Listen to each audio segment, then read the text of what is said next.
A Second Chance at Love. Previous episodes are available in playlist, a link is given in the video description. Episode 26.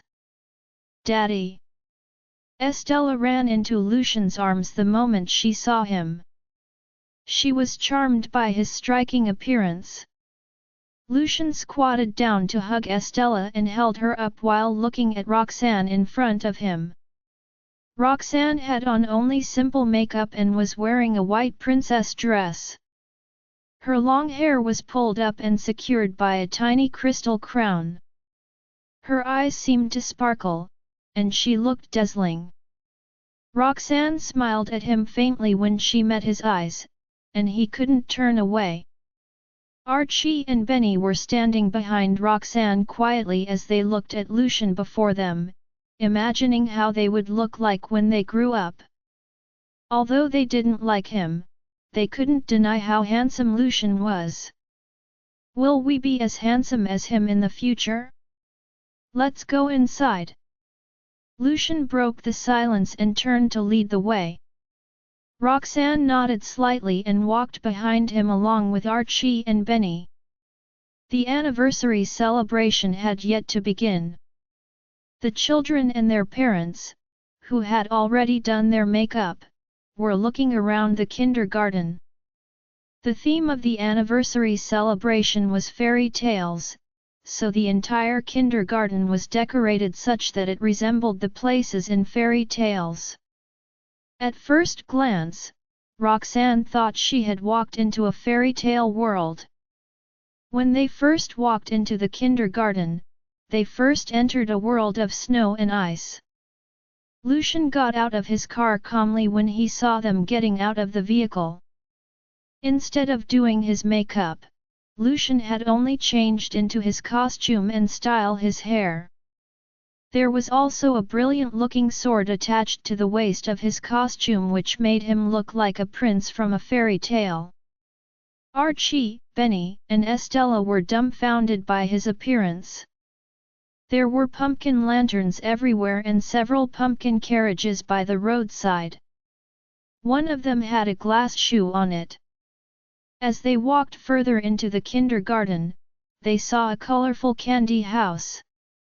Several exquisite-looking baskets were placed at the doorstep. And half of the candies inside had been taken away. At the sight of the candies, Archie and Benny stopped in their tracks. Just as Roxanne was about to get 2 candies for Archie and Benny, Lucian had already walked toward the candy basket. He returned not long after with his hands full of candies. Isn't this too much? What about the kids after us? Roxanne asked. Lucian looked at her in amusement. Someone will fill up the baskets later. Realizing how stupid she was, Roxanne pursed her lips while smiling awkwardly. Although Archie and Benny were averse to him, they couldn't resist the temptation of the candies. After hesitating for a few seconds, they carefully took 2 candies from Lucian's hand and said sweetly, "Thank you, Mr. Farwell." Lucian nodded slightly and took 2 candies for Estella. After that, he put the rest of the candies into the big pocket of Estella's costume. In an instant, Estella's pocket bulged. Along the way, they saw that many parents and children were also dressed in fairy tale costumes. The children were held by their parents as they skipped forward. From afar, Roxanne saw a child looking like Little Red Riding Hood. That little girl looks really cute. Right when she was staring at Little Red Riding Hood, the adult next to the little girl suddenly looked in Roxanne's and Lucian's direction. Roxanne couldn't help feeling surprised when their eyes met. She greeted the woman with a smile, "Ms. Clark." Cassandra held little Chloe's hand as they walked toward Roxanne.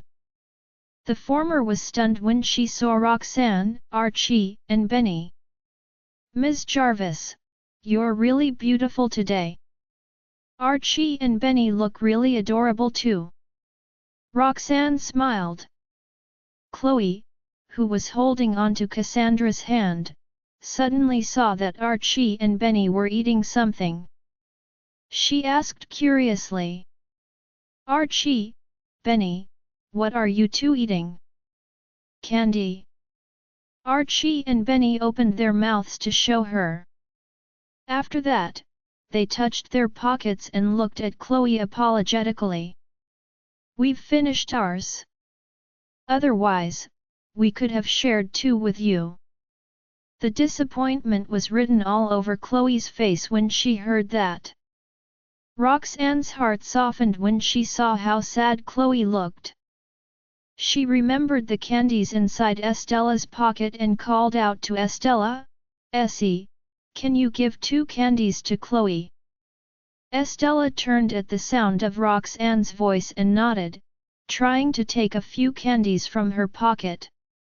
However, as she was being carried by Lucian, she couldn't move her hands much.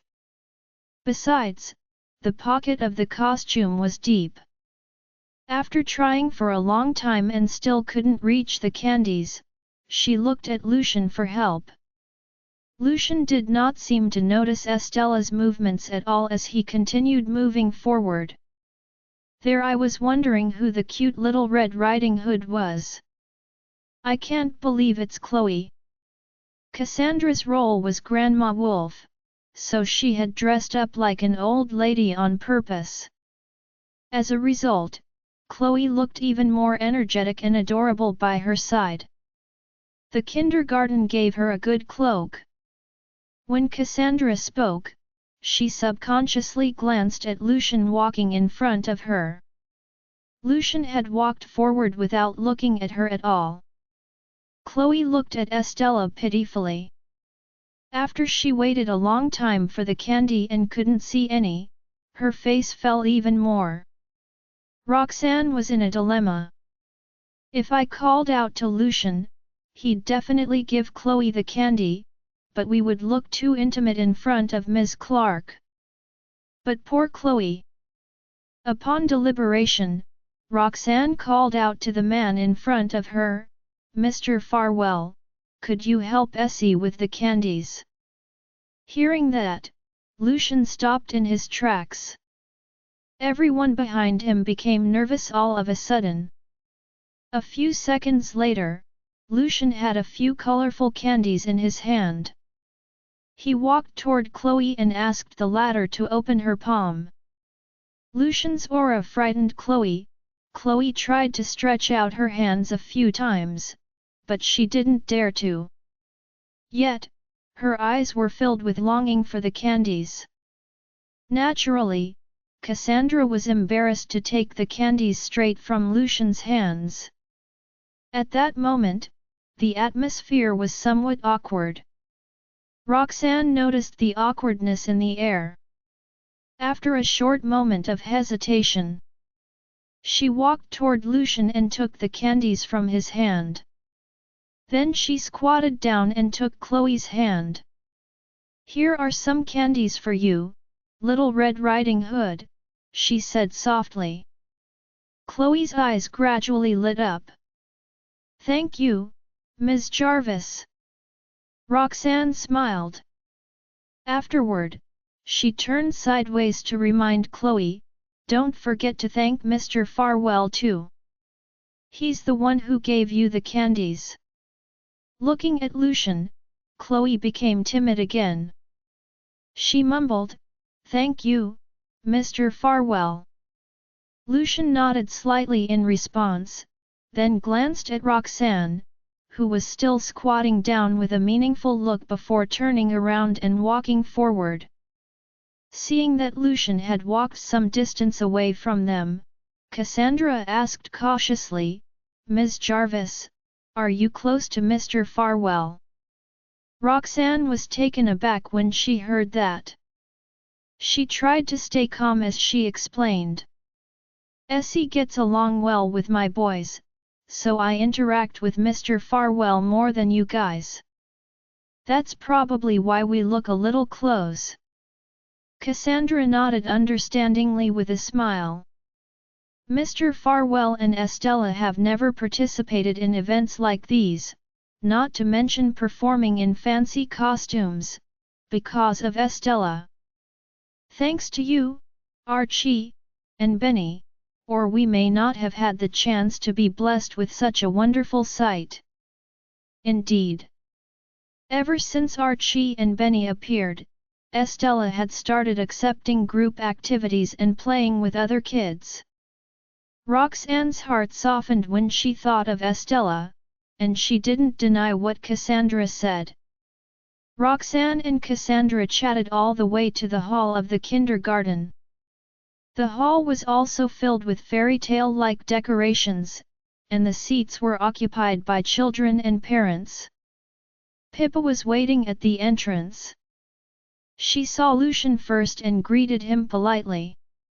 When she was about to tell him where to sit, she saw Roxanne and the others behind him. Ms. Jarvis. Ms. Clark. Pippa figured that Roxanne was probably there with Lucian, so she greeted them together. Roxanne and Cassandra smiled in response.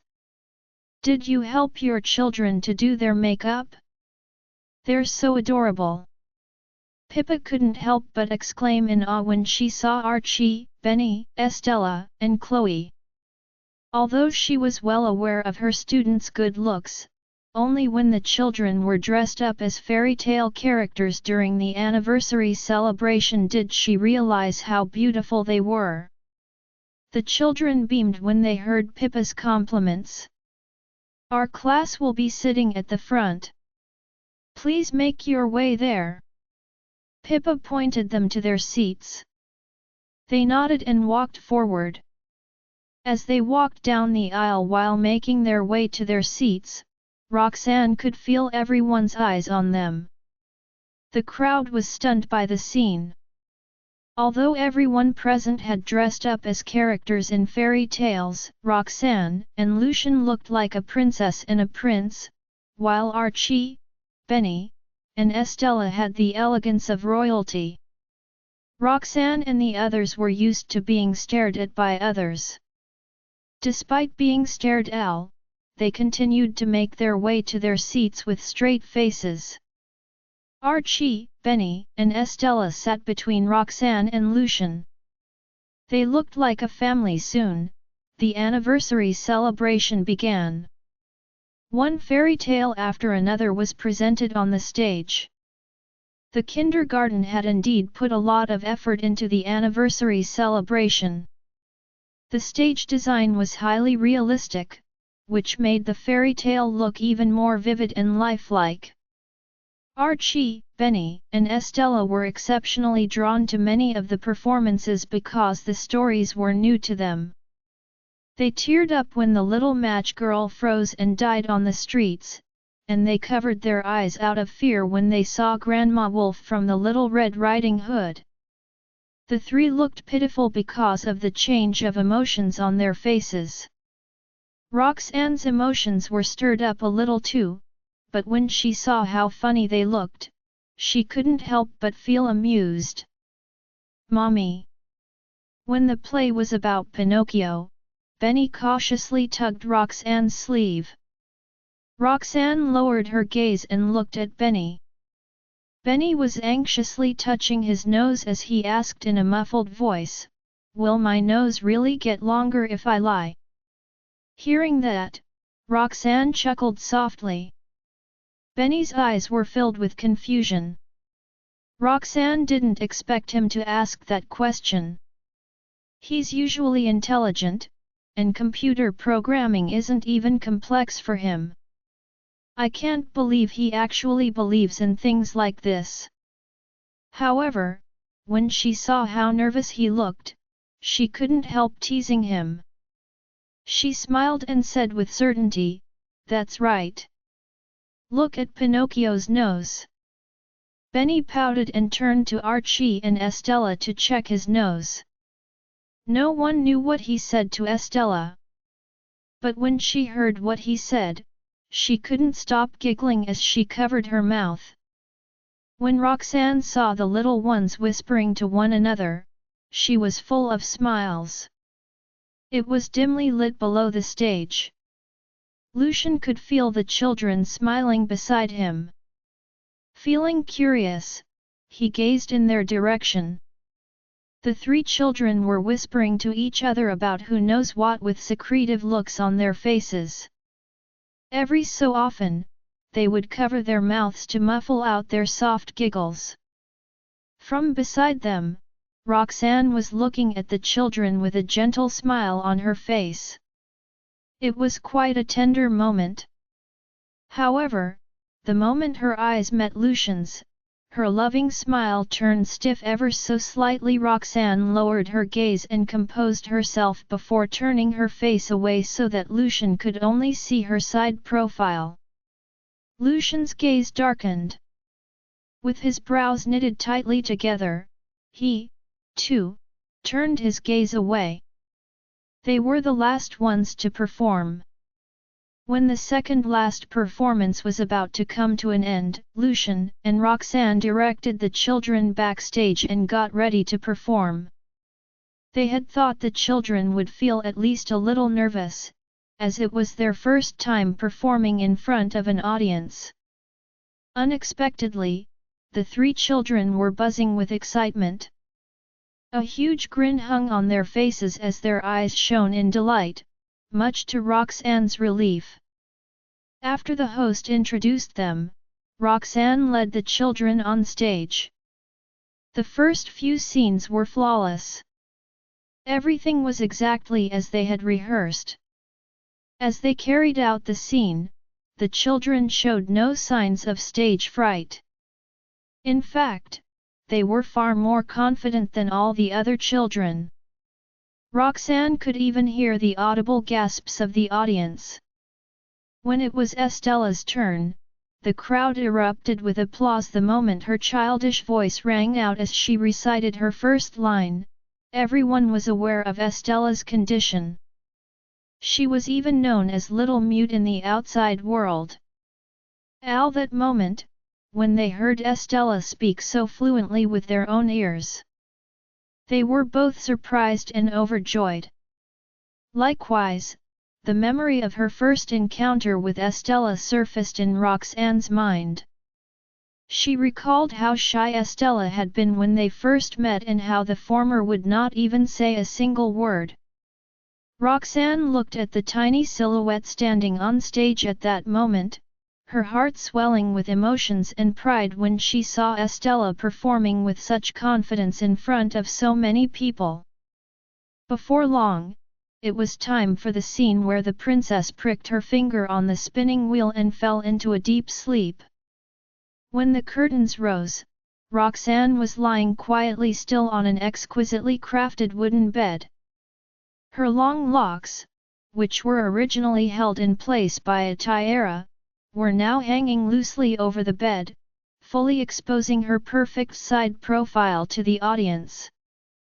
The stage light softened, giving the scene a sense of serenity. The warm lights shone on Roxanne's fair skin, giving it a faint glow. Under the spotlight, she truly looked like a princess from a fairy tale, a gentle princess who was in a deep sleep.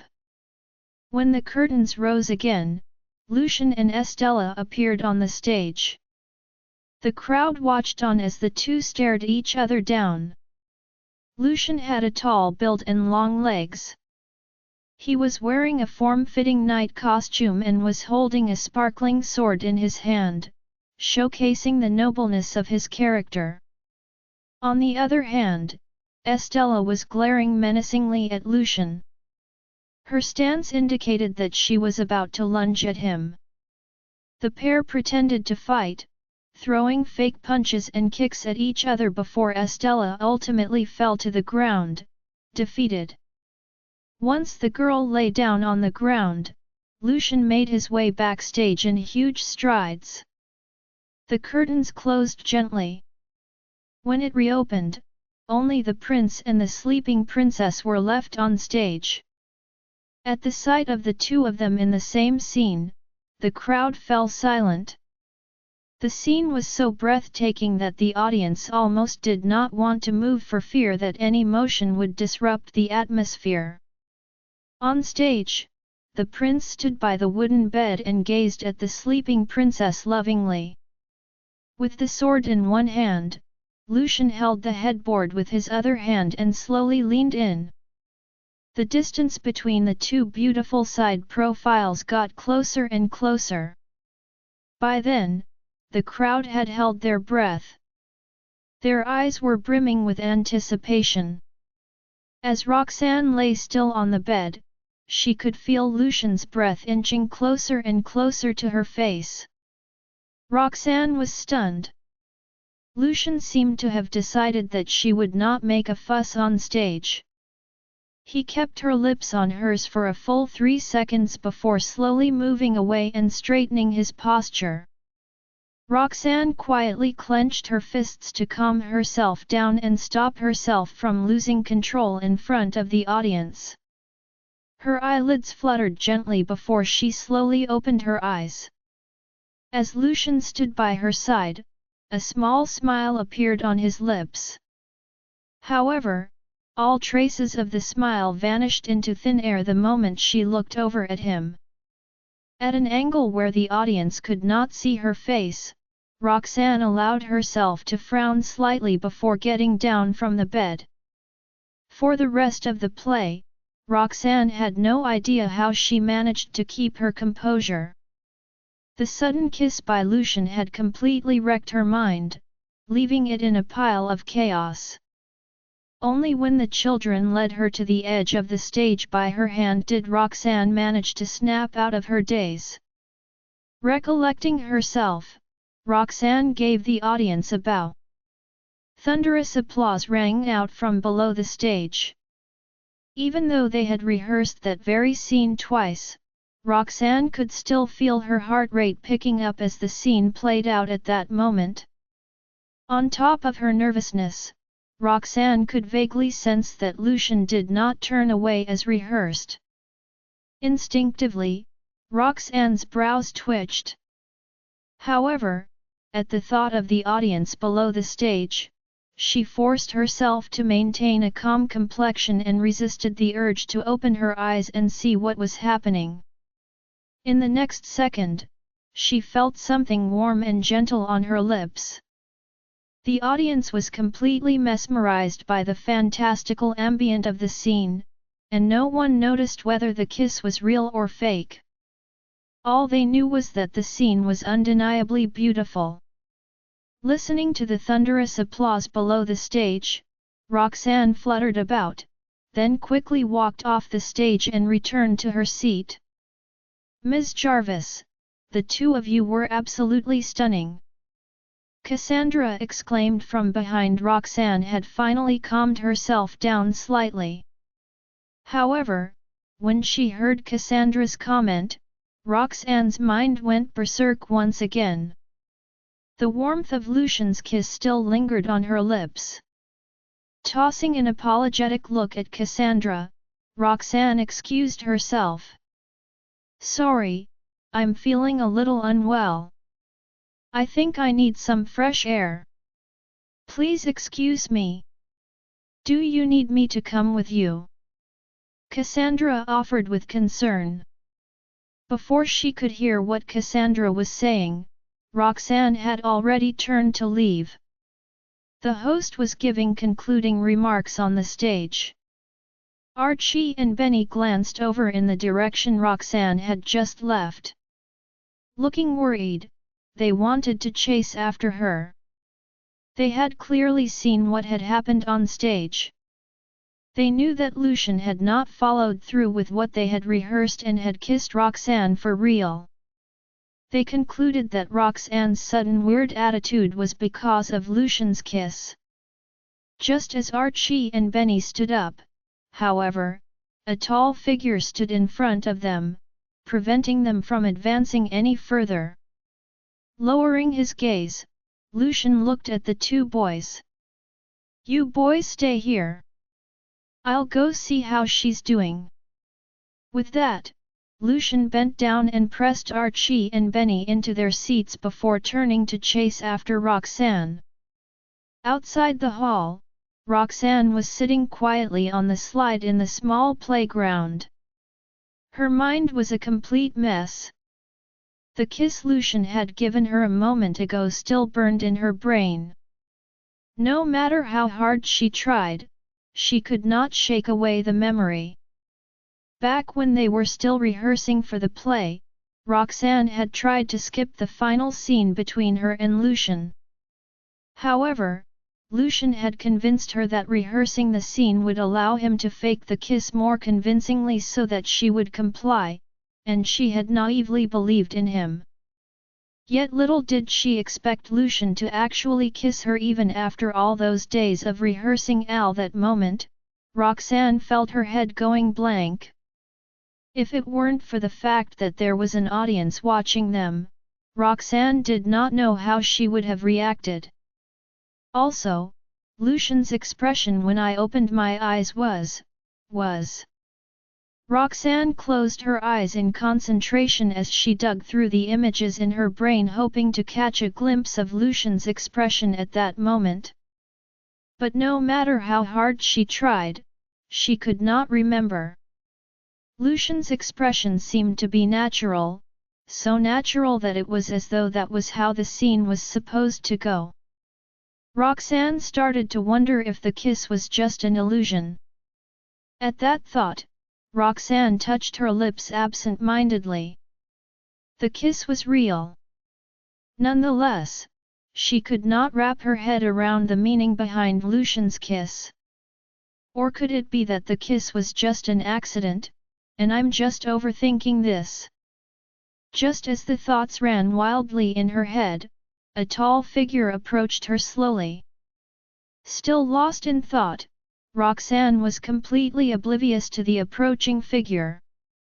Lucian stood behind Roxanne and stared at her silhouette for a long time. What is she thinking about? She didn't even notice I was here. She didn't even move an inch the entire time I was here. After a long while, Lucian raised his feet and walked toward her with a frown on his face. Only when a shadow cast on her did Roxanne realize that she was not alone. Snapping out of her daze, Roxanne lifted her head to look at the person standing in front of her. As their gazes met, Roxanne immediately knitted her brows and stood up with solemn guardedness.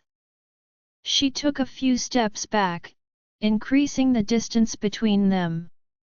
"What are you thinking about, Ms. Jarvis? Why did you leave Archie and Benny behind and come out here alone?" Lucian asked in concern as though nothing had happened. Roxanne looked at the man standing before her and retorted, "Didn't you leave Essie behind and come out here as well, Mr. Farwell?" Lucian's expression sank momentarily, but quickly, he flashed a smile at Roxanne. "Essie was worried about you. I'm merely checking on you on her behalf." A wave of frustration washed over Roxanne as she remembered how distressed she was a moment ago. She could not help but think that she was being played by the man in front of her. After a few seconds of silence, Roxanne decided to address the elephant in the room. "Thank you for your concern, Mr. Farwell. I was just wondering. Why didn't you follow through with what was rehearsed in the final scene?"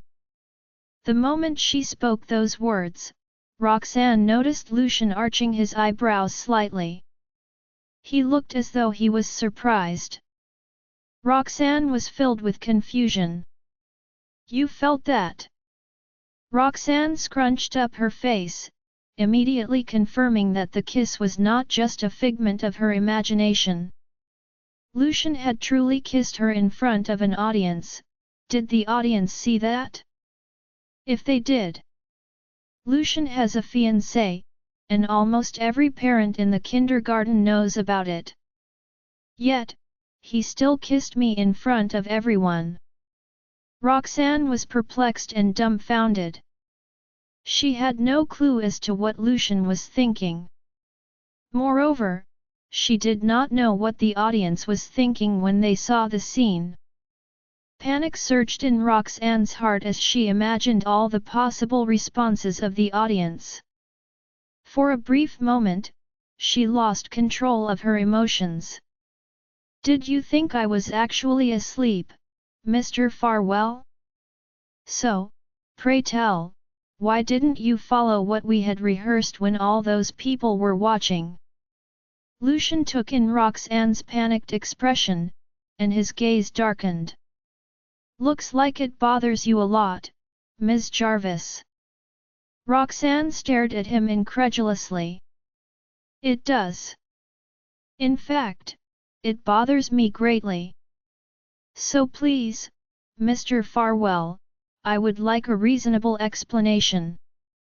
Lucian nodded. With a calm voice, he asked, "If I tell you it was an accident, will you believe me?" Roxanne was taken aback. Suspicion was written all over her face. "I really did want to follow what we had rehearsed back then. Unfortunately, the lights cast a shadow on your face from where I was standing, obscuring my sight and causing me to miscalculate the distance and accidentally kiss you." Lucian looked Roxanne in the eye.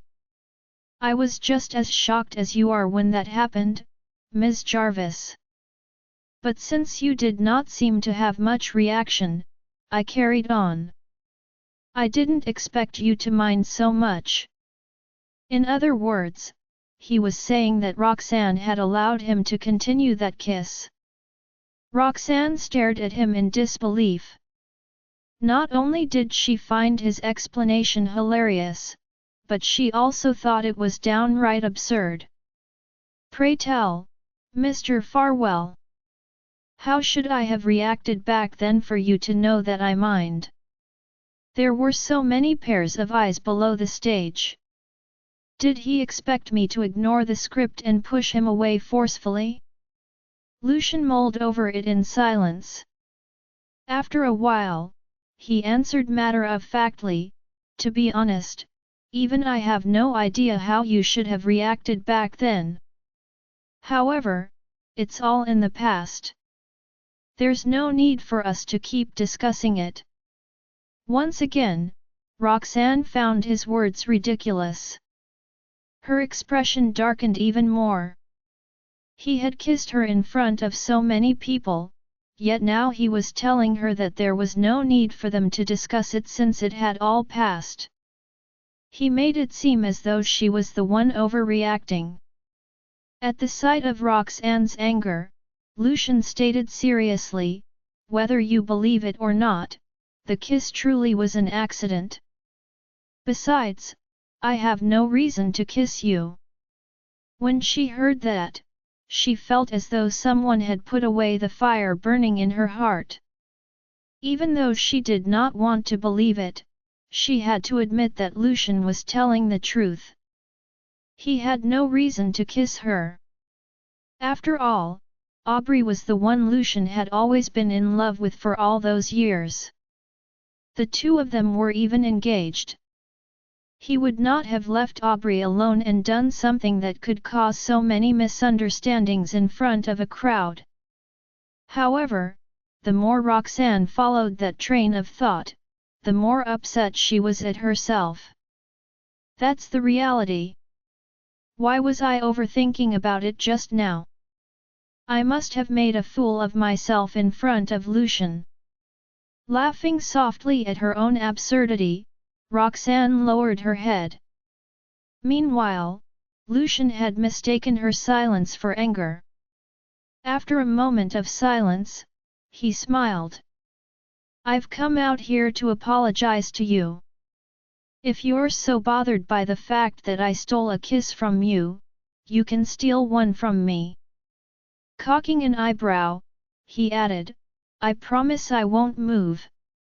Roxanne jerked her head up to look at him in disbelief. She could not believe what she had just heard. What is this guy talking about? A few moments ago, he was explaining that the kiss was not intentional. But now he's saying things like this. Doesn't he know that it'll cause a lot of misunderstandings? Roxanne could no longer read what he was thinking. So what would it be, Ms. Jarvis? Will you forgive me, or do you want to kiss me back? Lucian pressed on. Seeing how nonchalant he looked, Roxanne almost laughed out loud in frustration. Not wanting to continue the topic, she said, since you've already explained yourself, we can pretend it never happened. Thank you, Mr. Farwell. I'm heading back inside. With that, she turned and headed straight for the hall. As for the audience, Roxanne could only pray that they did not see the kiss, and even if they did, she hoped they would think it was all for the play. Behind her, Lucian remained standing by the slide, keeping his eyes on Roxanne's diminishing silhouette. When he saw that she did not even turn back to look at him, a mocking smile appeared on his lips. Then he picked up his pace and followed her into the hall. By the time the two returned to the hall, it was the prize-giving ceremony.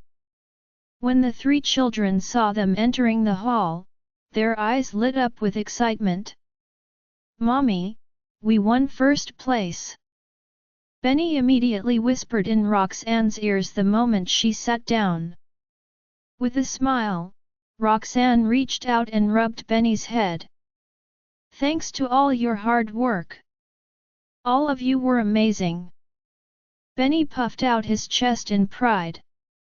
With excitement written all over his face, he turned his gaze toward the stage. "We even received prizes." Roxanne did not give much thought to the statement.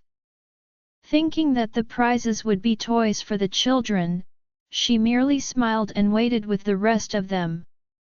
On the stage, the host had just finished announcing the names of the winners and was starting to introduce the prizes. The prizes were given according to the number of families involved in each group. The third place received 2 mountain bikes for children, the second place received 3 pairs of limited edition Lego sets, and the first place received 2 sets of family vacation vouchers to a hot spring, one for Roxanne, and one for Lucian. Roxanne was dumbfounded when she heard what the prize was. It was so different from the previous 2 prizes. She had assumed that the first prize would also be toys for the children. Yet to her surprise, they were vouchers for a hot spring vacation. "Put your hands together as we invite the champion to receive the prize on stage." The host smiled and looked toward Roxanne and the others. Roxanne glanced at Lucian, hoping he would go up. However, Lucian remained seated calmly and showed no intention of standing up. Roxanne had no choice but to get up on stage to receive the vouchers for a hot spring vacation from Jeffrey. As she walked up the stage, everyone shot her envious looks. Thinking that the people might have seen their kiss, Roxanne couldn't wait to get off the stage. She hurriedly took the vouchers, thanked the presenter, and turned to step down from the stage. The 3 children looked at the vouchers in her hand with faces full of excitement. Roxanne, however, was distracted. The long wait for the event to end was exhausting. And as soon as it ended, Roxanne immediately got up, wanting to leave with the children. As they walked out of the hall, Estella said gingerly, "Ms. Jarvis, let's go together." Roxanne was shocked to hear that from Estella and couldn't react for a moment. Estella had already run up to her. Her face was flushed red, and she was staring at Roxanne with eyes brimming with anticipation. "Let's go to the hot spring together." She had never been anywhere that far with Roxanne, and she was looking forward to one. After all, they had worked hard to win the vacation vouchers, and it was only natural that they went to the hot spring together. Roxanne's heart softened when she took in Estella's expectant eyes. Lucian walked out and stood beside Estella silently while looking at Roxanne with an incomprehensible gaze. When she felt Lucian's line of sight, Roxanne hesitated for a moment before rejecting Estella firmly. "I will be busy. You go ahead with your daddy." Hearing that, the children felt disappointed. They were all looking forward to having fun together, but Roxanne didn't seem to think the same. Lucian's eyes darkened, and the atmosphere became tense. Estella looked at Roxanne with her puppy eyes, then at Lucian. She knew that Roxanne would continue to avoid them as before after the play. Her eyes turned red as she looked at the two adults, who were silent.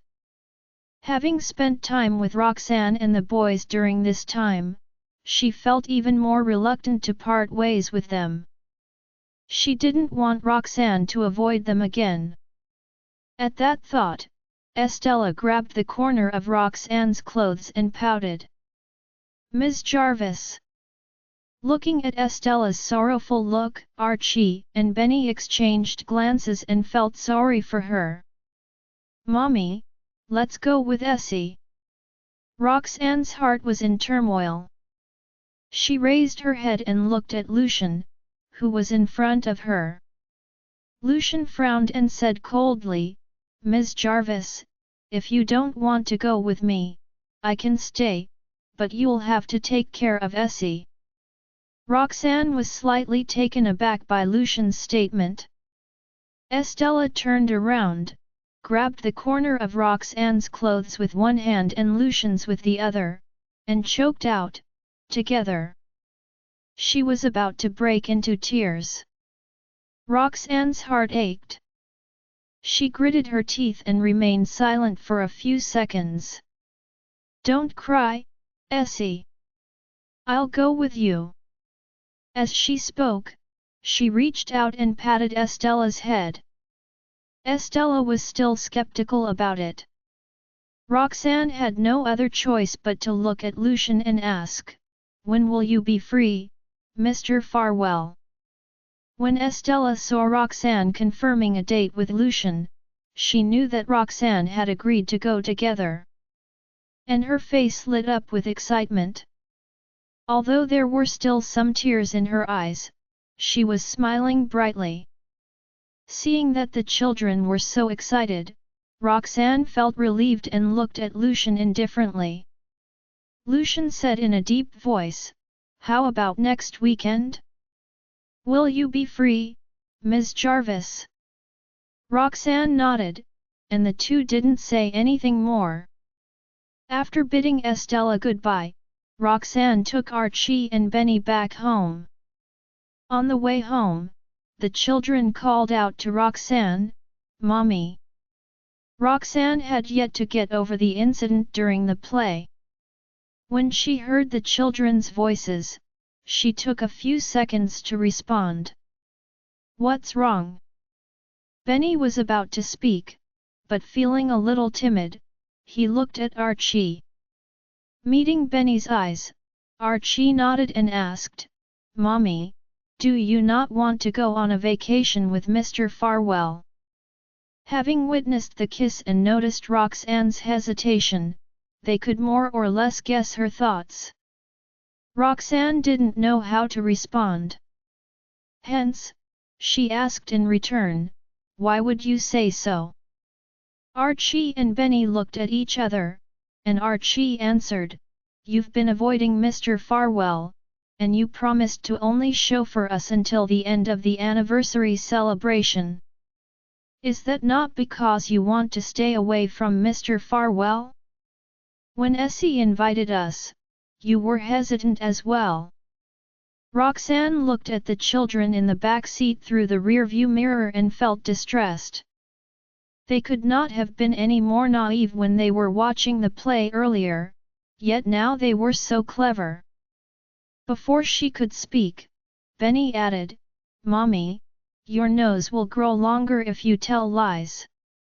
Roxanne swallowed her words and went silent for a while before replying ambiguously, "Don't you want to go with Essie?" "Essie wants to go with her daddy, so we'll go together."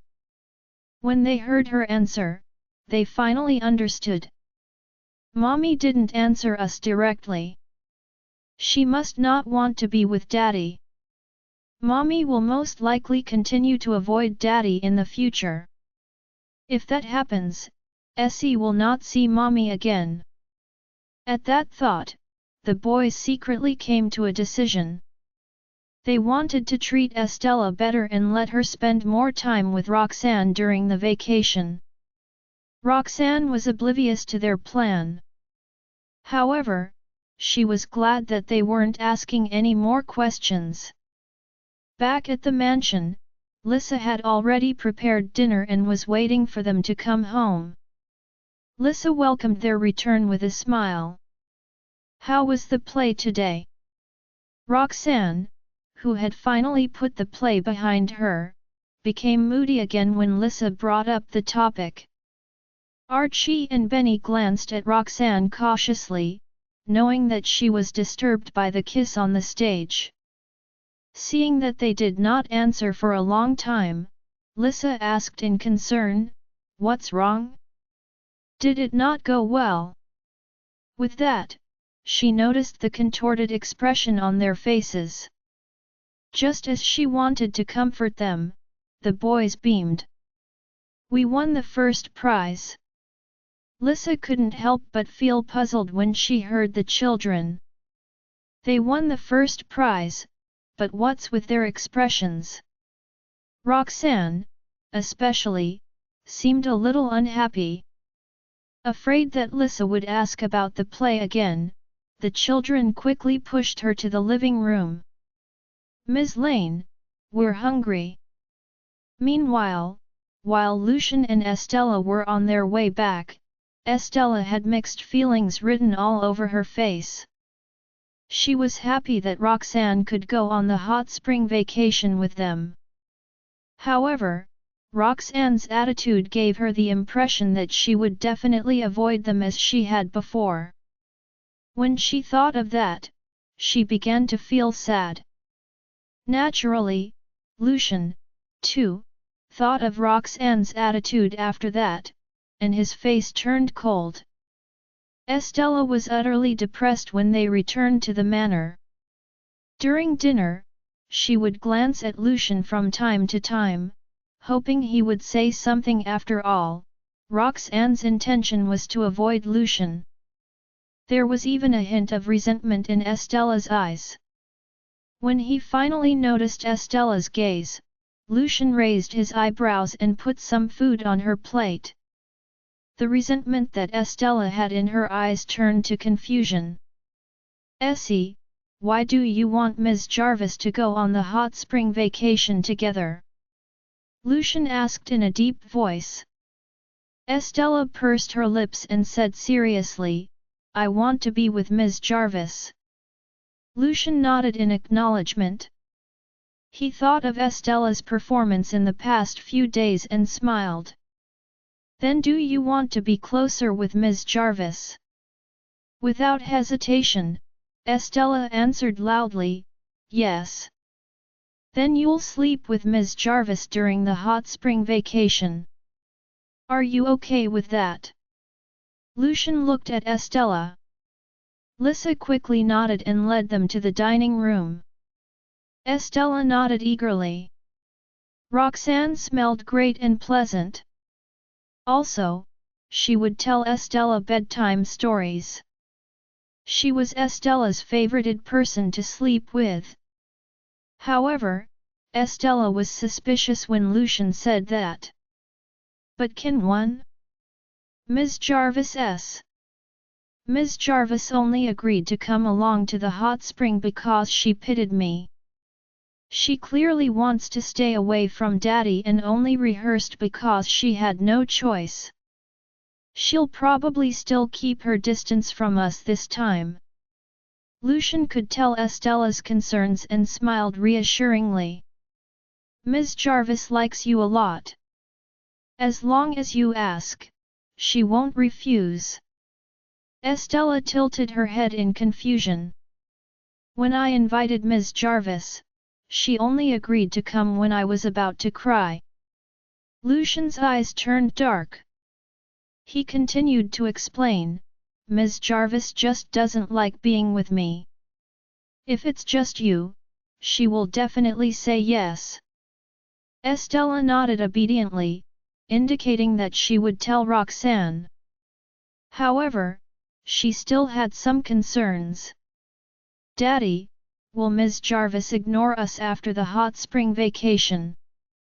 Estella could still remember the feeling when Roxanne had avoided her and felt sad when she thought about it. Lucian frowned and said, that depends on you. Daddy said the same thing as before. Estella pouted. I've been trying my best recently, but Ms. Jarvis still wants to avoid us after the play. It clearly depends on Daddy. I'm not the one Ms. Jarvis doesn't like. At that thought, Estella didn't agree with Lucian. Instead, she stared at him resentfully. Her inner feeling was written all over her face. Looking at Estella's expression, Lucian did not know whether to laugh or cry. He nodded and said, okay, I'll do my best too, all right. Early in the morning that weekend, Roxanne had just woken up when she heard a knock at the door. She didn't think much about it and thought it was Archie and Benny who had come to wake her up. She rubbed her eyes and let them in. Unexpectedly, when the door opened, she saw the three of them, Estella and the boys, standing at the door. Estella was wearing a pink skirt and carrying a small bag, looking particularly adorable. Roxanne was caught off guard when she saw her. She thought she was hallucinating because she didn't sleep well the night before. The night before this, Roxanne had been brooding over the fact that she was about to go on the hot spring vacation with Lucian. She didn't even know when she finally fell asleep. Although she had fallen asleep, she didn't sleep well and felt as if she was constantly in a dream. Her mind was still a little hazy at that moment. Ms. Jarvis. Estella greeted her from the door in her piping voice. Roxanne finally returned to her senses and confirmed that Estella was indeed standing in front of her. Essie, Roxanne got off the bed, walked toward Estella, and instinctively looked around the room. Lucian was nowhere to be seen. Why are you here? Where's your daddy? Estella pointed downstairs.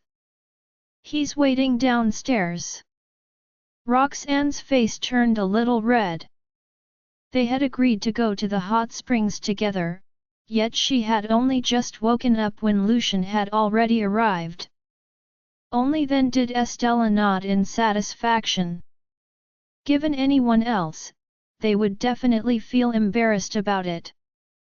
Archie and Benny explained, we heard a knock on the door and saw Essie, so we brought her up. As for Lucian, the boys had ignored him, knowing that he would follow them in by himself. Roxanne patted their heads and said, okay. Go wait downstairs. Mommy will be ready in a bit. The children nodded obediently, turned around, and went downstairs. Watching them disappear down the corner of the stairs, Roxanne hit herself in the head in frustration and quickly got up to clean herself up. Lissa had already prepared breakfast, and the children were already sitting obediently at the table when Roxanne finally got ready and walked down the stairs. Roxanne looked around for Lucian, only to see him lounging on the couch in a casual coat, lost in his thoughts. He casually looked up when he heard her walking down the stairs. When their eyes met, Roxanne panicked. Just as she was about to retract her gaze, Lucian said, "Ms. Jarvis, did you not sleep well last night?" Hearing that, Roxanne instinctively touched the dark circles under her eyes. When she was washing up and noticed something greenish around her eyes, she had put on light makeup to cover it up. "Did I not cover it nicely?" In a gentle voice, Lucian added, "It's almost 8 o'clock." Her hand that was under her eye froze. Suppressing her embarrassment, she responded apologetically, "Sorry to keep you guys waiting." Looking at how the woman was behaving, Lucian realized that she didn't sleep well last night and didn't say anything further. Only when Roxanne finally walked down to the living room, sat by the dining table, and didn't hear a word from Lucian did she breathe a sigh of relief. The children began to pile food on her plate the moment she sat down. "Daddy hasn't eaten either." Estella's mouth was stuffed with food as she pointed at Lucian on the couch. Roxanne stiffened, and mixed feelings rose within her heart. Upon consideration, she turned and looked at Lucian. "Mr. Farwell, come and join us if you haven't had breakfast. I think the hotel is pretty far away."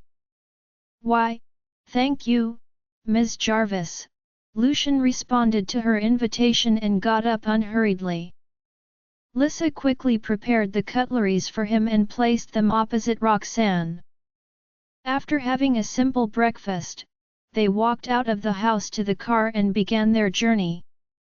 Roxanne was about to get in her car when she heard Lucian say, "Let's go in my car." Roxanne stopped in her tracks and turned toward Lucian. "It's okay. I'll drive there with the children." Hearing that, Archie and Benny ran to Roxanne's side. Estella hesitated for a moment before turning back to hug Lucian's thigh. She wanted to be with Roxanne, but she wanted Lucian to be with Roxanne even more. If she followed, Roxanne would definitely not take Lucian's car.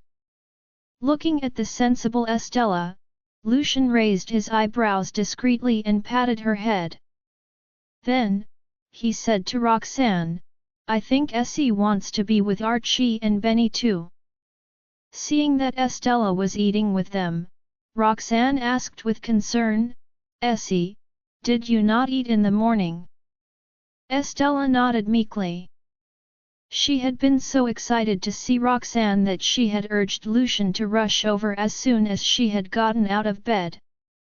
Roxanne looked at Estella. Just as she was about to invite Estella to join her, Lucian added, "Besides, the place is a popular resort, and it's a weekend today. There may not be any parking spots." "Ms.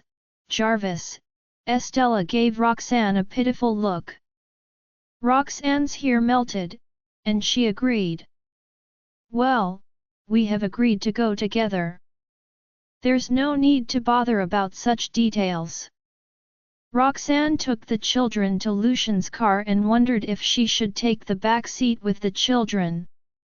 After all, she wasn't sure if the passenger seat was exclusive to Aubrey. Estella, who was in the car, noticed Roxanne's intentions and glanced at Lucian. Then, she said to Archie and Benny, "It's so cramped in here." As soon as they heard her, the boys hurriedly scooted to both sides of the car. Roxanne paused, knowing it wouldn't be nice of her to squeeze in with the children. For a moment, the atmosphere was awkward. Roxanne stood outside the car, glancing at the passenger seat and the expressionless Lucian. "Ms. Jarvis, come on in," Estella urged innocently.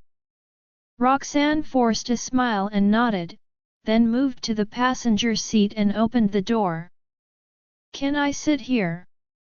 Lucian looked over, frowning slightly. His voice was cold, and he seemed a little unhappy as he said, "Where else are you going to sit? It's getting late. If we don't leave now, I'm afraid there won't even be any parking space left." He knew that Roxanne wanted to avoid him, but he didn't expect her to resist him to this extent. "There's only one seat left in the car, and she doesn't even want to sit next to me." Lucian felt a burst of anger in his heart. On the way, the three cheerful children were constantly chatting in the back seat. At first, Roxanne was a little restrained. However, after listening to the joyful voices of the children, she slowly put on a smile on her face. Once they arrived at the hotel, Roxanne got out of the car first and carried the children out of the back seat one by one. The children held each other's hands and obediently followed the two adults into the hotel. The hotel lobby was decorated magnificently. A fish tank in the corner caught their attention as soon as they walked into the hotel. "It's beautiful." Estella's eyes sparkled.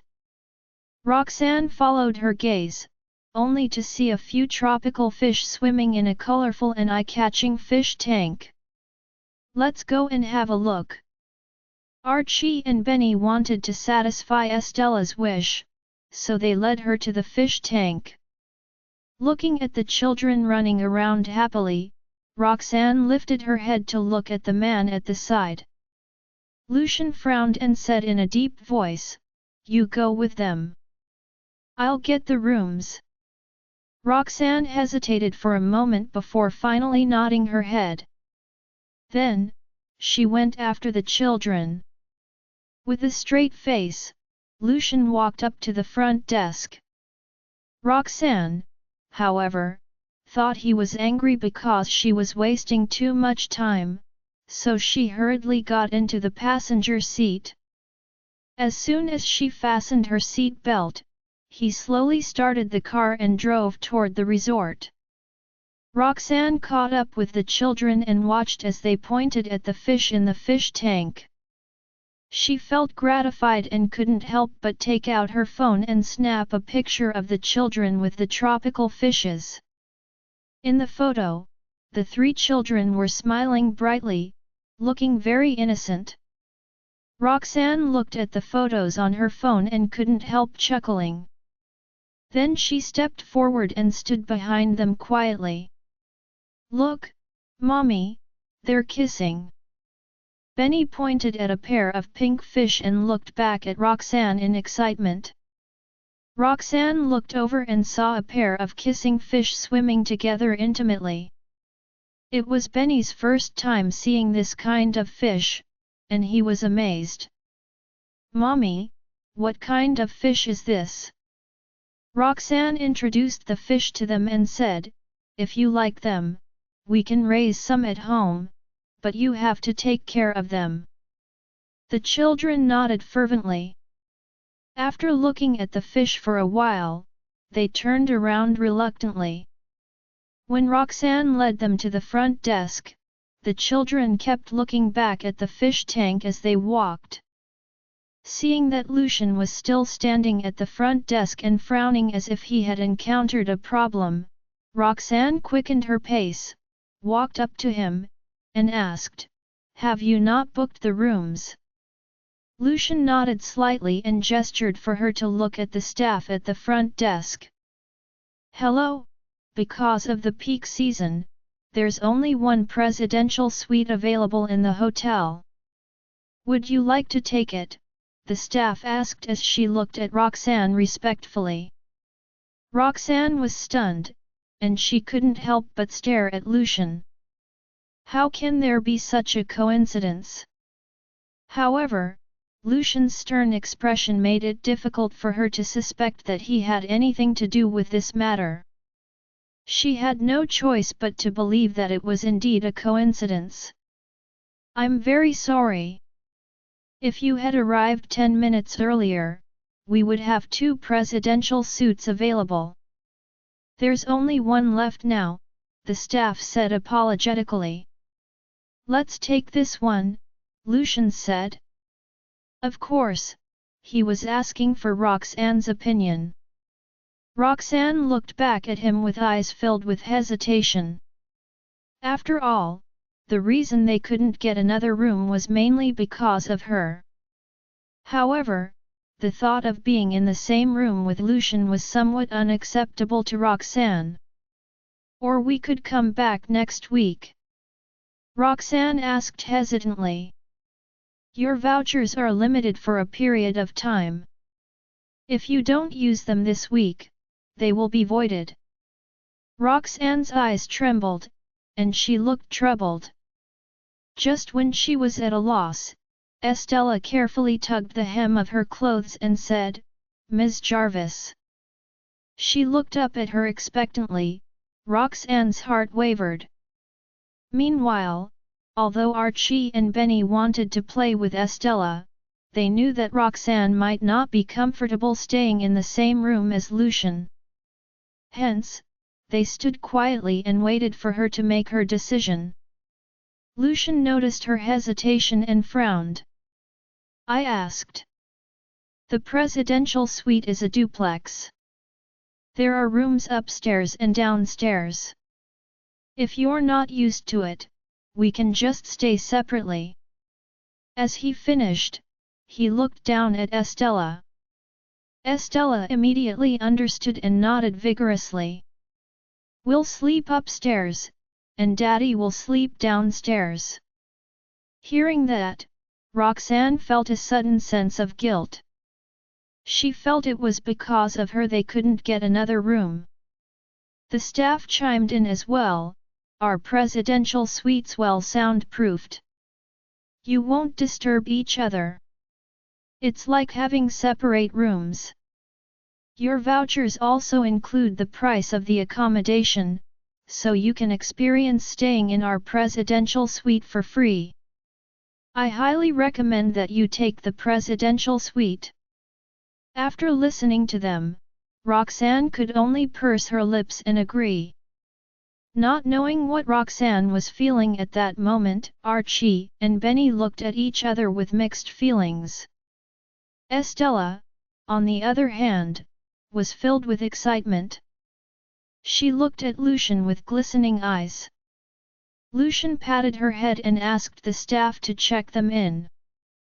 After checking in, Lucian took them to the elevator.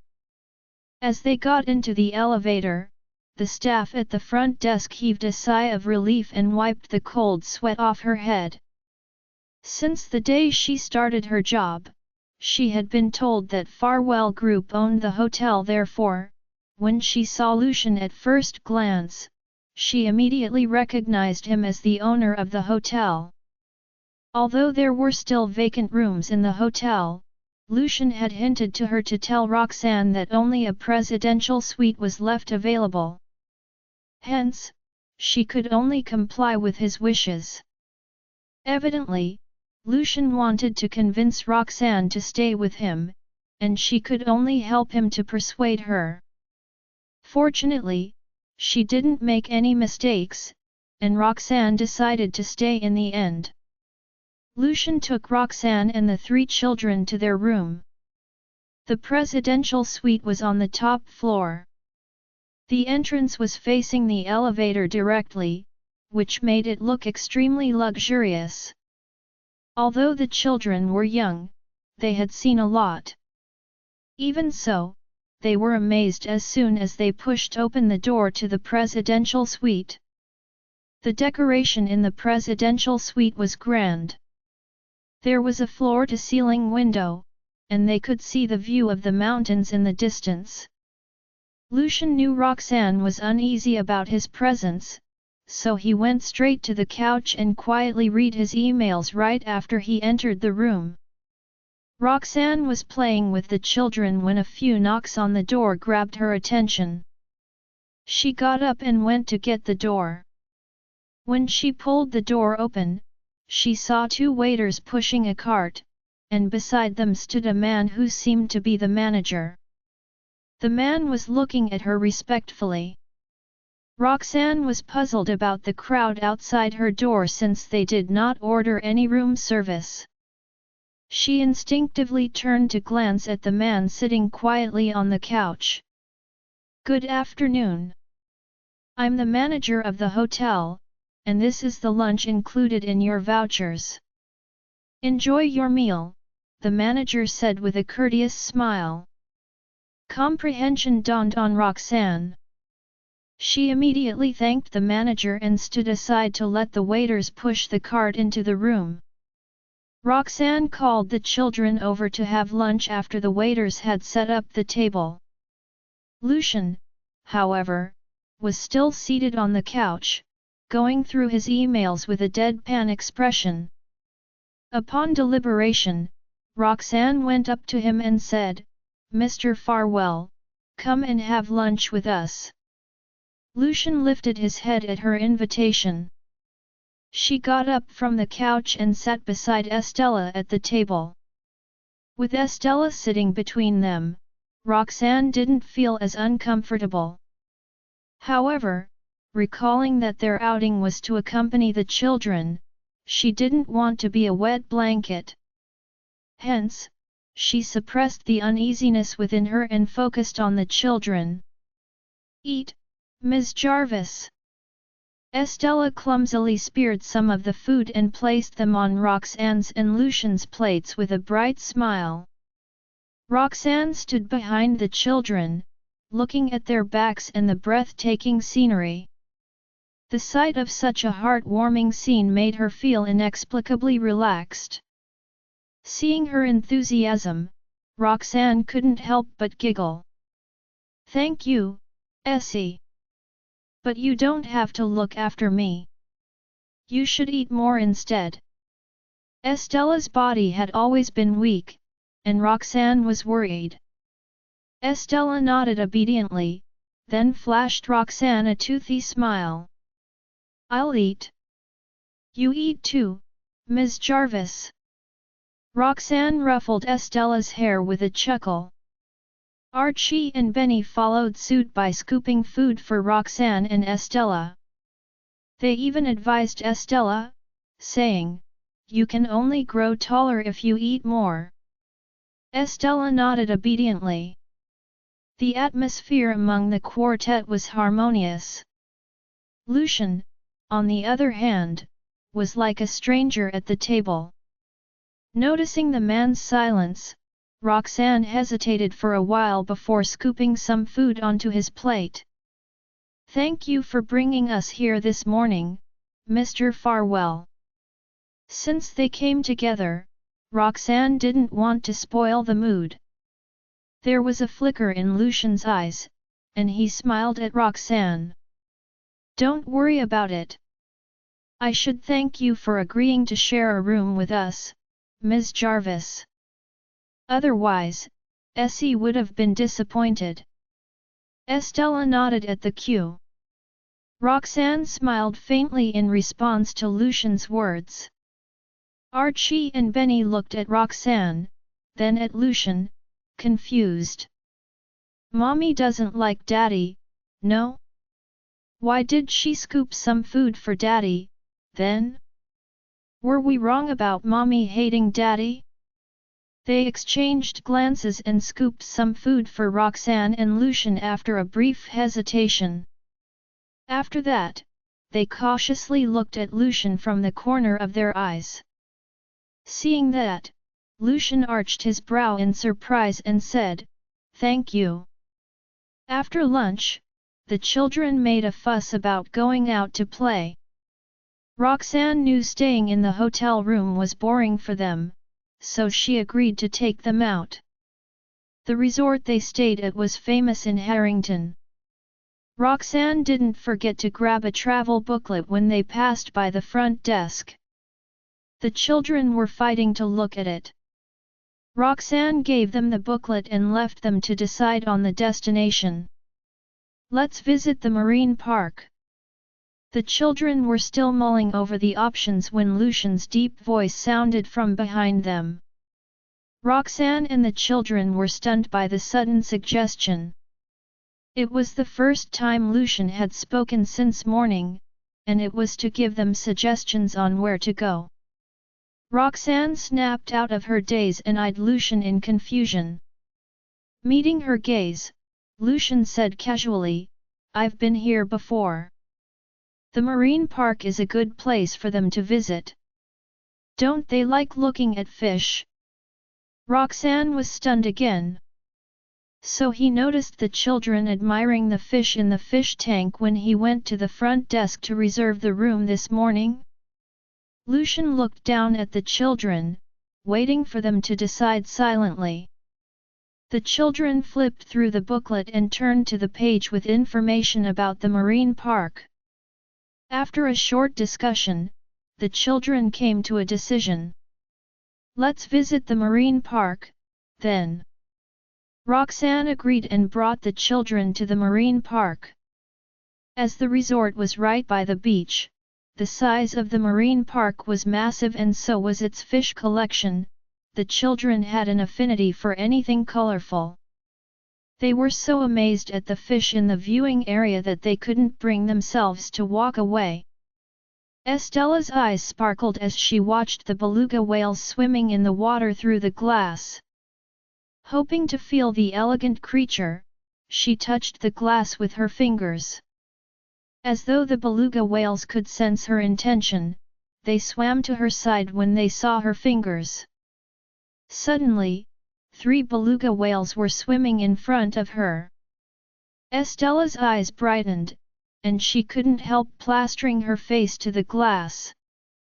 The next second, a beluga whale landed a kiss on her cheek through the glass. Seeing that, Roxanne reached for her phone and snapped a photo of Estella with a smile. Lucian's heart warmed when she took in Estella's and Roxanne's expressions. Benny was fascinated by Estella's interaction with the whale. When he finally withdrew his gaze and turned to the tank in front of him, he saw a shark swimming toward him with a wide-open jaw. Benny screamed in fright, turned around, and ran away, hiding behind Lucian, who was closest to him, his fingers gripping the hem of Lucian's shirt. Lucian's heart lurched when he heard Benny's scream. When he turned to look, he saw Benny racing toward him in fear. Amusement flashed across Lucian's eyes, but he didn't say anything and let Benny continue to use him as a shield. Once Benny calmed down, he belatedly realized that he had hidden behind Lucian and seemed to have heard the man chuckle. Benny's cheeks turned red. He instantly released his grip and walked away from Lucian, acting as though nothing had happened. At the side, Roxanne had also heard Benny's screams, but by the time she turned, it was too late. The boy had already sought refuge behind Lucian. The sight of the smile on that man's face while the two of them were together left Roxanne with mixed feelings. As much as she had done for the children, certain forms of security were something only a father could provide. Oblivious to her sentiments, the boy excitedly tugged at her as he wanted her to admire the fish alongside him. Out of nowhere, a mermaid dove from above and waved at them through the glass. Wide-eyed, the boys asked Roxanne, "Is this real, Mommy?" Amused by their innocence, Roxanne patted them on the head. "Of course not, but she does look pretty, though. Could you dress up like a mermaid too, Mommy?" Benny looked at Roxanne in anticipation. Taken by surprise at first, Roxanne then went on to explain smilingly, "Well, I could, but I think that'd be a paid program." When the children heard her saying that she could, they stared at her with wide eyes as though that would make her agree to get into the water. Meeting their eyes, Roxanne kicked herself for having said that. Had she been alone with them, she certainly would not have minded going in for the children's amusement. The issue for her was that Lucian was also around. Although Lucian had not spoken much along the way, she still could not overlook the fact of his presence, and the notion of having to masquerade as a mermaid in front of him made her feel quite conflicted inside. "Ms. Jarvis." Estella cautiously tugged at her sleeve with a hopeful look on her own face. Considering how good that mermaid she just saw looked despite not being as pretty as Roxanne, she was convinced that Roxanne would surely look even more beautiful in the same get-up. Roxanne's dilemma was palpable on her face. Oblivious to her reservations, Archie and Benny, too, looked at their own mother expectantly. Just as Roxanne was hesitating, one of the crew members approached them. "We're running an event that offers our visitors the experience of dressing up in our mermaid costume for free. Might you be interested to participate? I think you'd look absolutely smashing in it." The children's eyes lit up when they heard that. Sensing their eyes on her, Roxanne found it hard to say no. Lucian came up to them. "Go on ahead. I'll watch over them." He spoke as though she had already agreed to do it.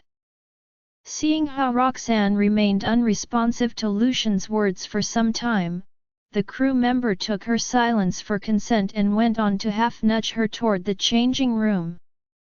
Thinking that since she had already stuck one foot in, Roxanne decided to work with the crew member despite her own continued hesitance. She went on and got changed and, with the crew's guidance, slowly went down into the water. The children sat docilely beside Lucian with their heads raised to watch the space above them. It did not take long before Roxanne showed up donning a slivery blue fishtail. A brilliant gleam of light was reflected off her body as she swam steadily toward them, making her appear as though she was really some mysterious mermaid that hailed from the bottom of the sea. Her appearance had the children rushing forward elatedly to the front of the glass. There Roxanne was, smiling and waving at them. Lucian stood behind the children and regarded the swimming woman on the opposite side with an unfathomable gaze. All around them, tourists marveled at the sight of such a lovely mermaid as they thought Roxanne was one of the staff who worked there. Not exactly a strong swimmer, Roxanne did just enough for the children's entertainment. Then, under the guidance of the crew, she returned to the surface to take a quick shower. Subsequently, she changed back into her own clothes before she made her way out. Led by Lucian, the children were already waiting for her outside the changing room.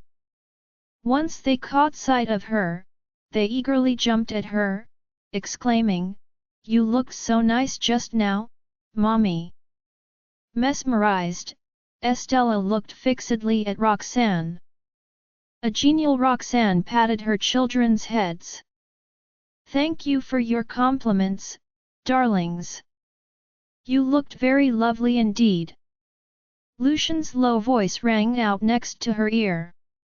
Roxanne was taken by surprise as she had nearly forgotten about him, and for a moment, she was at a loss for how to react. It was fortunate then that Lucian was not expecting a response from her. "Take care of the kids. I have to step away for a bit." Regaining her composure, Roxanne nodded in acknowledgement. Upon gaining her consent, Lucian turned around and left. There was a hint of suspicion in Roxanne's eyes as she watched him depart, and she wondered what he was leaving to do. Lucian only returned after she took the children for a second go-around at the marine park. By that time, the sky had darkened, and the children were all hungry. Recalling the mention of a restaurant in the vicinity in the booklet, Roxanne proceeded to take them there. A waiter approached to serve them the moment they stepped through the doors. Seeing that they had arrived together, he naturally assumed that they were a family. welcome. We have a family suite available, so please follow me." Roxanne was rightly astounded when she heard that. A family suite? Apparently, he's mistaken. As they had already arrived outside the suite, it occurred to Roxanne that it might come across as a little rude to abruptly attempt to explain her way out of it. Hence, she held her silence. The elegant interiors of the suite were also done up in the same style as the rest of the marine park, and the room itself was furnished with some toys that were suitable for the children to play with. Once inside, the children made a dash for the toys, leaving the two grown-ups behind. After she took a quick look over to ascertain the safety of the space, Roxanne left the children to play on their own while she went on to order food alongside Lucian. Shortly after, their orders were tabled, and the children were obediently back in their seats. "You guys must be here on a family vacation, yes?" The waiter did not leave immediately, and instead, enthusiastically forwarded some recommendations. "A fireworks show is going to be staged here tonight, so be sure to go and check it out if you guys are interested." Roxanne was about to explain that they were not a family when the rapturous cheers from the young ones cut her off. "Fireworks, Mommy! We have to go and see it." Benny grabbed her sleeve with eyes aglow. Upon hearing that, Roxanne had no choice but to choke back the words she had back down her own throat. "Your kids are so adorable. That fireworks display tonight will be perfect for you and your kids." The waiter beamed in a way that was almost emotional. Estella, too, regarded her own father imploringly, to which Lucian responded with a slight nod. "Thank you. We'll consider it." After dinner, the lot of them headed directly to the beach to await the commencement of the fireworks display. Illuminated by the light of the moon, the ripples upon the surface of the sea sparkled like glitter, a picture of perfect tranquility. Although the beach was quite packed, there was not much noise. Immersed in such a setting, the masses sat around and indulged themselves in infrequent bits of quiet conversations. With one hand holding Estella and the other on Benny, Roxanne weaved her way through the crowd while Lucian followed behind them. Being surrounded by so many bodies, Roxanne could not help but worry about the little ones and was hoping to find a more secluded spot where they could stay. As the beach grew increasingly populated, it drew a frown from Lucian, who called out to the quartet ahead of him. "Come to Daddy, Essie." He was wary of Roxanne's way of hurting the children and was afraid that Benny, who was occupying the fringes, would get lost in the crowd. Estella's unwillingness to comply was written all over her face. She held on fast to Roxanne's hand and refused to let go. With a slightly more solemn look, Lucian reiterated what he said previously, "There are too many people here. Come over to Daddy and let me take you." His demeanor was almost tantamount to an admission that they belonged to the same family. Roxanne frowned. She was about to say something in reply, but the friendly waiter had already stepped away. "Come on, Mommy. Let's go see it," Archie begged. Roxanne had only kept quiet because the waiter had mistaken them for a family. With the departure of the latter went any chance for clarification. Her silence evolved into consent toward her children's request. The little girl stubbornly shook her head because she wanted to stick close to Roxanne and the boys. Observing the stalemate, Roxanne felt sorry for the little girl. "I'll look after her. Just keep an eye out for us from the rear," she said in a gentle tone. Hearing Roxanne's words made the girl smile from ear to ear. Lucian's eyes darkened, and he went silent for a while before he quietly assented.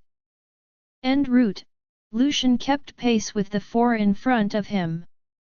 His eyes were focused and vigilant on the off chance that any of the children were to become separated from the group. "Sir, madam, how about some toys for your children?"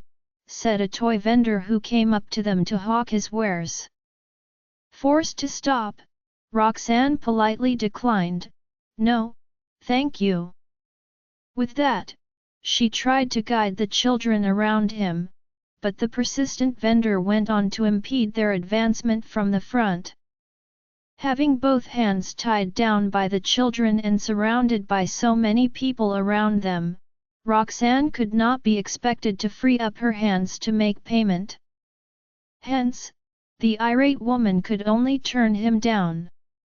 The children, who preferred to let their eyes wander all around them, did not mind that either. Just as Roxanne was driven to the point of exasperation, the man behind them had already stepped up to the fore without her noticing. "We're not interested in buying anything." The poker-faced Lucian regarded the vendor icily. He was nearly a full head taller than his counterpart. He left the vendor doubtlessly dumbstruck. It took a moment before the latter replied sheepishly, "Sorry to bother you." With that, the man promptly turned and vanished into the crowd. Roxanne exhaled in relief. She was about to lead the children onward when she heard Archie's fretful childlike voice. "Mommy!" Her heart tensed up when she heard the boy's voice. "Benny's gone, Mommy!" The overwrought boy clutched her hand with the inside of his palm slicked with sweat. Roxanne turned to look at him with an awful expression on her face. "I had my eyes on them just now. Benny was still there before I engaged the vendor," Lucian said. "That might suggest that Benny could not have gone very far." "I'll go take a look around," a frowning Roxanne said in distress. "I'll come too," Archie quickly chimed in. Feeling responsible for losing sight of his own brother, he thus felt obliged to help locate him. Seeing that Archie and Roxanne were so agitated, Estella promptly said, "I want to come along too." Without time to overthink it, Roxanne intended to lead the children out on a search. They had only taken 2 steps when Lucian stopped them. "Take the kids and wait outside. I'll look around here." Roxanne wanted to reject that proposal. He distinctly recalled holding his younger brother's hand, but in retrospect, he had no idea when exactly his own brother went missing. Roxanne's heart started racing, and she stopped in her tracks when she heard that. Regardless, she suppressed the perturbation she felt inside and promptly followed up with Archie, "Calm down, now. Could you tell Mommy when Benny go missing?" Shaken up from self-reproach, the anxious boy shook his head. "I don't know." The look on the Ligule chap caused the color to drain from Roxanne's face.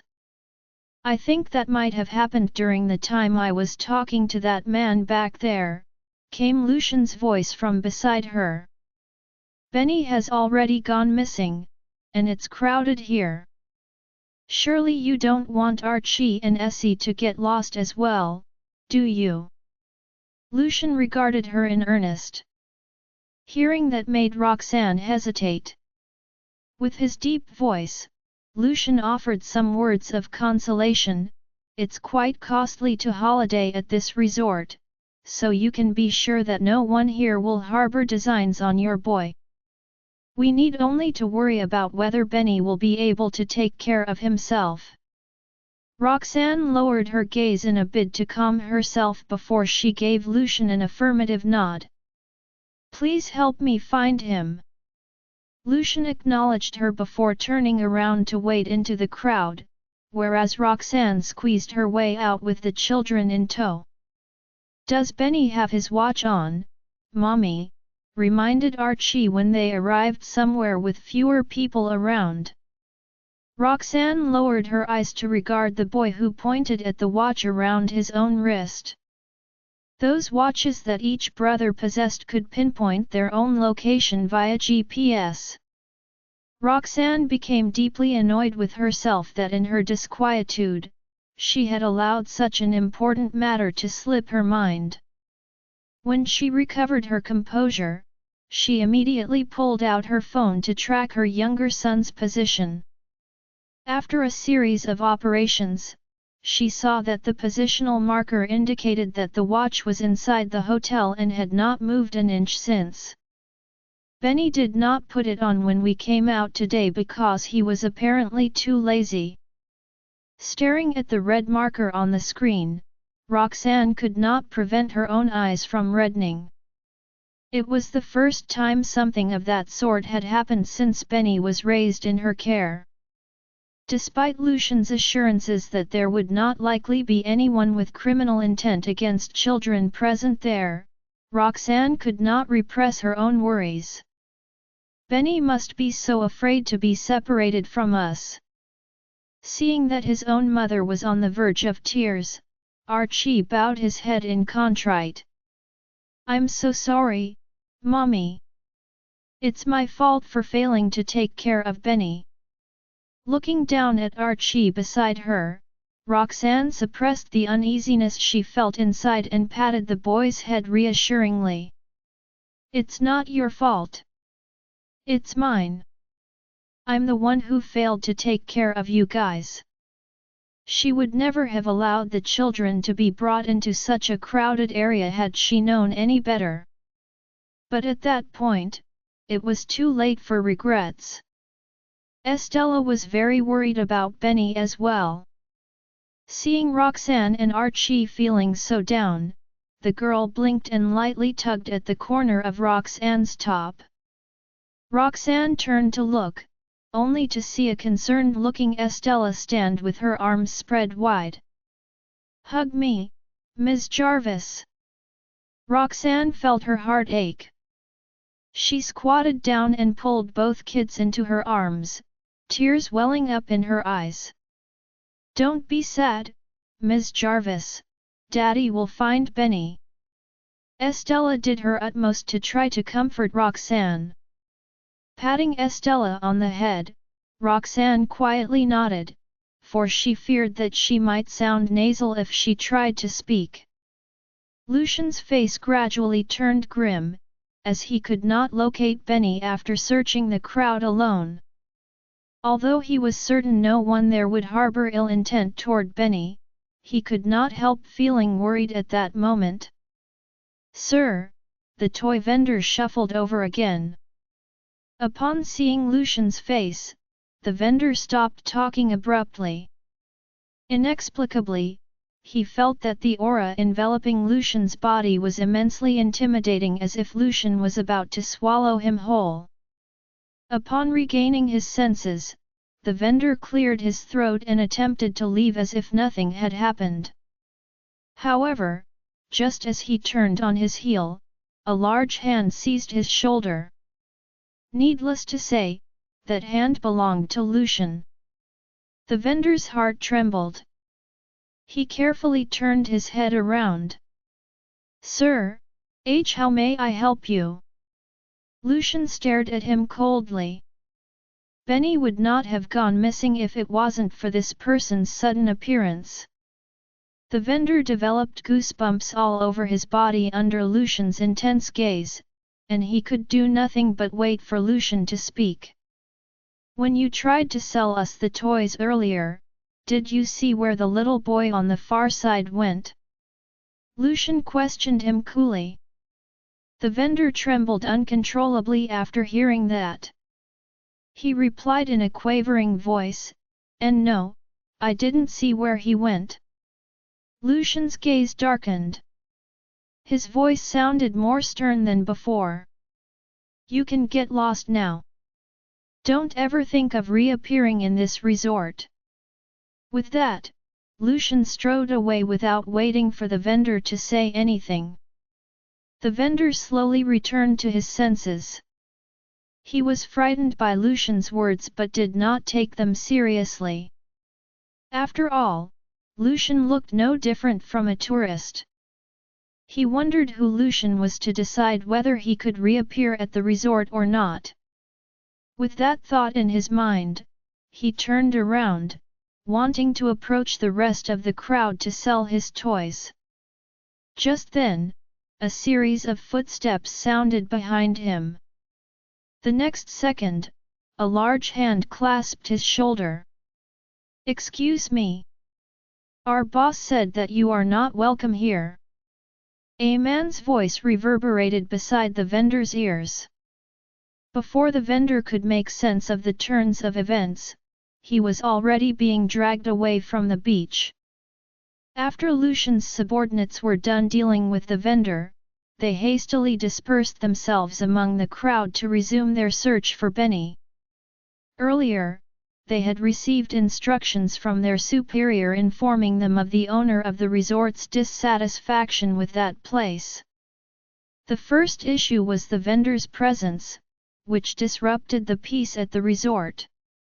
More importantly, the owner of the resort, Lucian, had so rarely visited the resort but proceeded to lose his child because of the overwhelming crowd. Everyone had hurried over after they were made aware of Benny's disappearance. "I heard the child who went missing is a little boy, but I thought Mr. Farwell's child is a little girl," one of the employees asked his colleague in bewilderment. Another employee reminded, regardless of the child's gender, that child must be someone Mr. Farwell regards with utmost importance since he said so. "We should hurry up and locate the child." The employee who asked the question sheepishly agreed. With the help of almost all the staff in the resort in conducting a search that lasted nearly half an hour, they finally found Benny at the ongoing band concert held in the middle of the beach. Watching Benny standing beside the band, the employee could not help but feel uncertain if Benny was Lucian's missing child. After all, Benny did not appear anxious. Instead, he was even eyeing the drum set of the band with eyes gleaming in excitement. The employee wondered if any child who got lost would behave in that manner. After a few seconds of hesitation, he cautiously took a picture of Benny and sent it to his superior. He received a reply swiftly, "Watch over that child closely. Mr. Farwell will be there at once."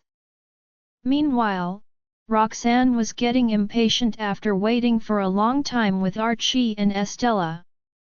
However, she had no choice but to wait in distress because she was worried about Archie and Estella whenever she recalled Lucian's words. Suddenly, her phone vibrated. Roxanne frowned and instantly picked up the call without hesitation. "We found Benny. He's watching the band's performance. I've already instructed someone to keep an eye on him. Come over." Lucian's deep voice sounded. Roxanne felt relieved after hearing that. She immediately expressed her gratitude. "Thank you. I'll be there immediately." On the other end of the line, Lucian grunted in response before hanging up the call and hurrying to Benny's location first. "Have they found Benny?" Archie asked carefully after taking in his mother's expression. Roxanne nodded slightly and flashed a reassuring smile at him. Archie appeared more agitated than his mother. "Let's hurry up and find Benny. He's alone. He must be scared out of his wits." Archie tugged at Roxanne's hand as he spoke. Roxanne was eager to check on Benny's condition too, but she did not forget Archie and Estella's presence as she reminded, "You two must hold my hands tightly later. Don't wander off and get lost like Benny." Archie and Estella agreed obediently. Only then did Roxanne lead them toward the crowd. The venue of the band's performance was easy to find, but it was a challenge to reach there because of the dense crowd. With much effort, Roxanne finally pushed her way through the throng. Lucian was waiting for their arrival at the outer edge of the crowd. He hastily strode forward in Roxanne's direction when he saw her bringing Archie and Estella over. Then he reached out to hold Estella's hand. This time, Estella did not refuse him and compliantly held his hand. "Where's Benny?" Archie gazed at Lucian in perturbation. Lucian gestured for them to look at the band. Roxanne and the two kids saw that Benny had taken over the drummer's position. The latter was focusing on hitting the drums, seemingly in the groove, while wearing a cool facial expression. The people in the surroundings were engaged in a heated discussion about Benny. Where did this child come from? Is he the missing child the resort staff is looking for? How can he be so good at playing the drums at such a young age? He's so cute and cool. I wonder whose child is this? His parents are so blessed. Compliments about Benny reverberated in the air. Roxanne's tense emotion gradually relaxed when she looked at Benny's serious demeanor while listening to the praises from the crowd. She even felt a hint of contentment rose within her. Others might not know it, but Roxanne was well aware that Archie and Benny were much smarter than their peers since they were little. Archie and Benny also had plenty of hobbies. Roxanne had always allowed her children to do as they pleased, sending them to any lessons they were interested in. Benny had started learning to play the drums at 3 years old. The music instructor had commended Benny for having talent for playing the drums a few months into the course. In fact, that was the first time Roxanne had seen Benny collaborating with a band, and that was also when she truly realized his capabilities. On stage, all the other members of the band were regarding Benny with an astonished expression too. They had caught sight of Benny observing their performance, and the latter had been staring intently at the drum set. The members of the band thought Benny was adorable, and they were merely putting on a casual performance that day, so they invited Benny up on the stage to be their drummer. Assuming Benny was just keen to try out the drums in curiosity, the band members had already mentally prepared themselves to be embarrassed. Unexpectedly, Benny was able to keep up with their tempo. Although there were some minor errors, his standards far surpassed the band members' expectations. Following a drum beat by Benny, the fireworks show officially began. The colorful and dazzling fireworks emblazoned the sky. Everyone simultaneously quieted down and looked up at the scenic view of the night sky. At that instant, only the music played by the band echoed on the beach. Seemingly to coordinate with the tranquil ambience, the band members tacitly switched the song they were playing to a more relaxing piece. Benny paused for a few seconds before slowly catching up with the band's rhythm. Holding Archie's hand, Roxanne gazed up at the bursting fireworks in the sky. Then she turned her attention back to Benny, who was playing the drums. A heartfelt grin spread across her face. Beside Roxanne, Estella grasped her father's hand and jumped on the spot, wanting to get a clearer view of the fireworks display. Estella was too short. The horde of onlookers clouded her field of vision when she gazed up. Lucian glanced downward at Estella before slightly bending down his body. Then, he carried her in his arm and placed her on his shoulder. Estella's eyes shone as she appreciated the beauty of the fireworks in the sky. Meanwhile, Archie was unable to see the fireworks too. A hint of disappointment flashed across his eyes when he saw Estella sitting on Lucian's shoulder. If Daddy had not abandoned Mommy and us, perhaps Benny and I could also sit on his shoulder. Roxanne sensed Archie's dejection. She scanned her surroundings with a troubled look on her face. Archie, can you not see the fireworks? Although Archie was crestfallen, he shook his head sensibly. I can see some of it. It's all right, Mommy. Roxanne was reminded of the anticipatory look on Archie's petite face when he heard about the fireworks display in the afternoon. At the sight of his thoughtful and acquiescent demeanor at that moment, she could not help feeling pangs of heartache and guilt. If it weren't for my selfish decision, perhaps Archie and Benny would live a more blissful life now. Archie sensed Roxanne's remorse. He grabbed her hand and comforted her. We'll come here again and watch the fireworks next time. I'm very happy that we can find Benny this time. With that, he curved his lips and beamed at his mother as if to prove that he was truly fine. Roxanne's feelings of guilt intensified. Come here. I'll carry you. Lucian's deep voice sounded from atop. Archie subconsciously gazed up and met Lucian's eyes, which were brimming with tenderness. Seeing that, Archie hesitated and turned to look at Roxanne to ask for her opinion. Roxanne frowned and scrupled for a few moments before taking a step back to make way for Lucian. Thank you, Mr. Farwell. She had caused Archie and Benny to be left out from indulging in fatherly affection for so many years.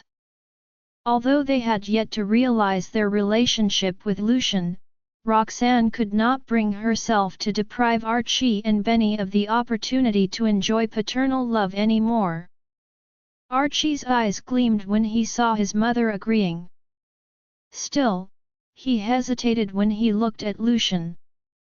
Archie knew Roxanne did not fancy Lucian, so he could not shake off the feeling that he was betraying his mother if he allowed Lucian to carry him. If you don't hurry up, the fireworks display will end soon, Lucian reminded with his brows raised after taking in Archie's ambivalence. Roxanne gave her son a reassuring look. Let Mr. Farwell lift you so you can see the fireworks.